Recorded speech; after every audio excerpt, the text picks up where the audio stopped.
Well, a very good morning and welcome to Bonhams today. And my name is Harvey Cammel. I'll be taking the sale today, this wonderful sale of antiquities. Welcome to Bonhams, and this is our flagship sale room here in Bond Street, London. It'll be a great pleasure to show you around. Oh, thank you so much. I'm really looking forward to getting to see everything. Well, should we go have a look around now? Yeah, let's do that.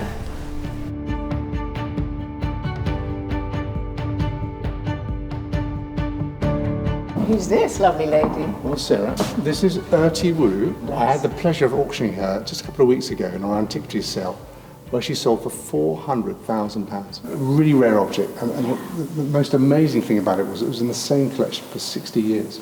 Oh, wow. So we knew exactly where it came from. Yeah, I could all the provenance. Which is very important with antiquities, of course, as you'll know. The colours are amazing. Yeah. I mean, just can't believe that that's 5,000 years old. It's absolutely astonishing, isn't it, that this is the original colour. This is as it was in the tomb. One of the rarest things I've had the pleasure of auctioning. It's such a pleasure to be here, and I'm really excited to get behind the scenes of Bonhams and learn more about everything you do here. So it's great to have you here. And we're here today at Bonhams Bond Street, which is the flagship of our 15 sale rooms that we have around the world. And as you probably know, the company is quite old. It goes back to 1793. And we have representation now in 23 countries across the world. We have 400 specialists here and 60 specialist categories. And I know we're limiting ourselves to the world of luxury today, which covers quite a few of them. Yeah. That just gives you a sense of the breadth of the company and what we do in terms of auctioning and valuing. I'd like to start off by asking you, in Bonhams speak, what falls into luxury assets? Well, I've been thinking about this. It's all the B's, really. It's the Bugattis, it's the Birkins, it's the bling, and dare I say it, the booze as well. So to qualify that, we're talking watches, jewellery, wine, whiskey, cars, handbags, even sneakers. It would be great to hear a little bit about the trends and changes that you've seen in the luxury asset market in recent years. It's extraordinary since COVID. The amount of new buyers that have come into Bonhams and been buying luxury items is a huge, huge number. What would you put that down to? Is that, do you think, the rise of the influencer? It's firstly access to the market. Yeah. So a younger market will look through the web, and we've sold things at levels of the £1 million plus through live streaming auctions and actually online sales only. People haven't come in, they've just bid through that route. Rather, in the old days, that would never have happened. So our demographic 10 years ago would be between 60 and 70 would be our main, more than half our buyers would be in that sort of age group. Right, okay. Now, I think it's 57% are below 40. Wow, that's a massive change. And in the watch market, the biggest growth area is in Europe. Between 20 and 30 is the sort of average age for about over half our buyers in Europe now, which is extraordinary. So with regards to the buyers of watches, is it predominantly a male dominated market? I think you're right. I mean, it is dominated by men, and it's sort of the risk candy for men, so to speak, but women also buy watches as well. All the big brands, from Rolex to Patek Philippe, they are huge draws, and there are so many hundreds of different types of watches out there. Yes. That you get collectors like me that just buy one watch for life, but then you'll have other people who've got this terrible collecting bug, which is, there's no cure for it. But I think that iconic makes and brands, from the Daytona to whatever type of watch it is, it could be a GMT or a Submariner, they are iconic, and they're never going to go out of fashion. So do you find that you target certain jurisdictions depending on the type of asset that's being sold? Yes, you do, and you look at every luxury item. So you wouldn't sell a right-hand drive Aston Martin DB5 outside the UK. Yeah.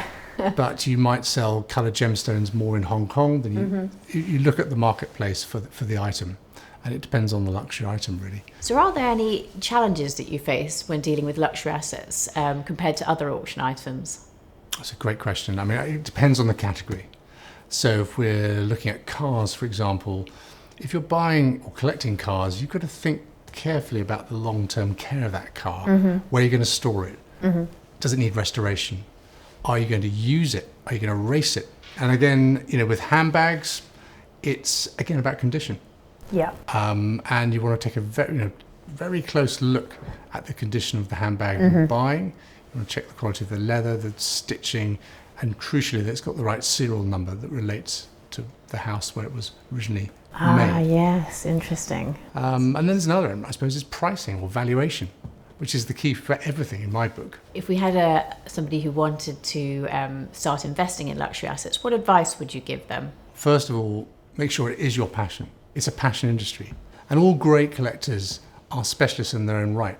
That's the way I always think of them. They could almost work in a company like Bonhams. Their knowledge is that good. All the great collectors spend time learning as much as they can about the subject. They spend a lot of time with our specialists coming in. It's free advice. You can come in and talk to a specialist, come and view the sale, handle the objects as we would here. When you're looking at an object, you might be passionate about it, but you do want to understand value. Yes. And what underpins value? Well, of course, it's authenticity, first of all. Is it what it's supposed to be? Now, you tell that by a certain amount of checking on the provenance. You get opinion as to whether you think something's right or wrong. And these sort of elements, condition and the rarity, are all clumped together, and then you form an opinion of value. And with watches, again, it's down to the watch specialist. So our specialist will open the case and check that it has the correct markings and numbers on it, and the numbers will relate back to the watchmaker, and you can check in their records as well. So Harvey, it'd be great to hear a little bit about some unique items that have been sold whilst you've been here at Bonhams. One of my favourite ever sales was for Lord Harlech's estate in Wales. And in his study was his grandfather's leather briefcase. He was the British ambassador to the US. It hadn't been opened since the 1970s, I guess. And inside we found a number of letters, handwritten letters, and they were between Lord Harlech, his grandfather, in the mid-60s after JFK had died, and Jackie Kennedy. Gosh. And it documented actually a close friendship. It was almost a love affair between the two of them. So it was a fascinating documentation of history that no one had ever seen before. Do you find that the reputation or the status of the seller impacts how an item sells? Yes, it's a big area of the market actually. Iconic stars, if you like, of collections. And we've had a lot from Jackie Collins' collection, 2-day sale in Los Angeles, Lauren Bacall in New York. And last year I had the privilege of selling Sir Michael Caine's collection, which was just phenomenal with these early posters from his great films. We had his spectacles from the 60s and 70s, those iconic spectacles he used to wear. Did you get a chance to wear them? I must admit I did try them on. I just couldn't resist. They're just fantastic. And then I auctioned his watch, which he'd worn in a couple of the films like Dirty Rotten Scoundrels, this gold Rolex, which is usually valued at £7,000 to £10,000. Yeah. I hammered it down at £100,000. That's the most exciting bit of all, really. And I've been lucky enough to auction quite a few things like that. I think my favourite one was a sculpture that was consigned to us a few years ago. It was of a chap called the Maharaja Dulip Singh, who was a very famous 19th century Maharaja, friend of Queen Victoria. And it had actually, funnily enough, been previously sold for about £10,000 10 years previously. And I think I started the bidding off at about 10,000. Pretty soon I was in the hundreds of thousands. I got to £500,000 quite quickly. There were 5 or 6 people standing in the room holding their hands up. In the end, I hammered it down at £1.5 million. That's the joy of auction, that some days things just fly away. 5, 10, 15, 20 times the original sort of expectations. It never fails to surprise me. So what skills do you think a good auctioneer needs? It's a bit like conducting. You've got to read the room. Yeah. And you've got to keep your pace going, go fast when you can, and slow it down and, how should you say, add to the drama or the pressure on the bidders to make sure they're absolutely sure and they're not going to walk away disappointed, should we say. So how did you even get into this as a career? It's not one that you would normally have on your things that your careers advisor might suggest. And I think my maths teacher would be amazed that I was an auctioneer now. But you need to be quite numerate. Yes. But you also need to understand a room and be able to project and hold an audience. Yeah. But I also think you need a sense of humour. Yes. You've got to be engaged with people, otherwise, you might not get that bid. And I would say a good auctioneer isn't just counting the numbers out.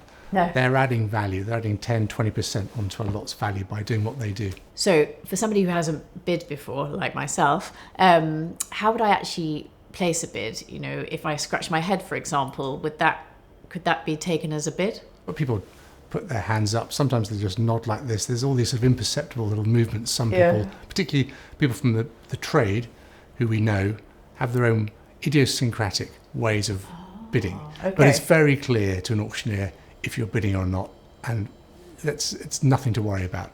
Well, that's the bit we like, when someone wants to come in and bid with us. And it's actually a really simple process. I think it's a thing to enjoy. It's an experience to come along, and you can't beat it, actually.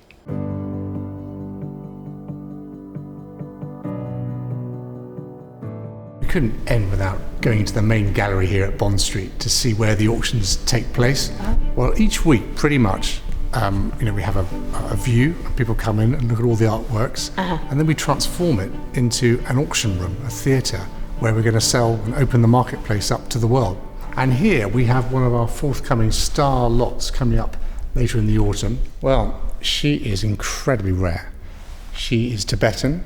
Okay. She's 11th century, so over 1,000 years old, and worth in the region of £1 million or so. And she's a highlight of one of our autumn sales in Paris, and we lead in Chinese and Tibetan and Himalayan art. And this lot will be coming up in that sale, and we expect great things of it. Thank you so much for coming in today, Sarah. It's been such a pleasure to show you around. I hope you've enjoyed yourself. Thank you so much for having us today, Harvey. It's been brilliant. I really enjoyed hearing your insights into this interesting market of luxury assets.